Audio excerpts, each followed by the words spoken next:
أيها الإخوة والأخوات، إنما سمى الرحمن الزواج ميثاقا غليظا ليدوم، وما اقترن رجل بامرأة على شرع الله تعالى وسنة حبيبه صلى الله عليه وسلم إلا لتكون شريكة حياته وشريك حياتها ما بقي، حتى يكون زوجين في الجنة بإذن الله تعالى.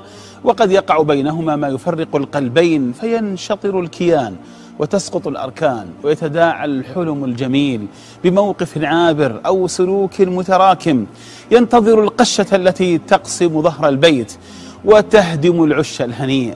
ليس كالوقاية والشكر سبيل لحفظ النعمة قبل أن يسبق الفأس ويشتعل اليأس وتكتئب النفس.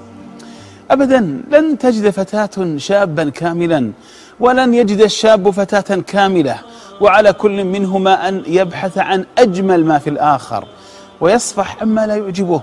لا يفرك مؤمن مؤمنة إذا كره منها خلقا رضي منها آخر. هذا هو الهدي النبوي الكريم.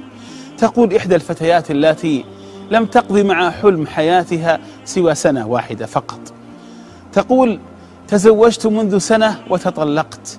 حاب أنصح البنات: تمسك ببيتك، تمسك بزوجك، ترى ما وراء الطلاق غير الضياع والندم. كلما أتذكر دلع زوجي لي ودلاله كيف كنت مغرورة، وأقابل كل شيء يسويه بالنكران أندم أشد الندم. عشان كذا أنصح كل بنت ما تبالغ بطلباتها، وتشكر زوجها وتدعو له، ثم تقول: ادعوا لي الله يعوضني.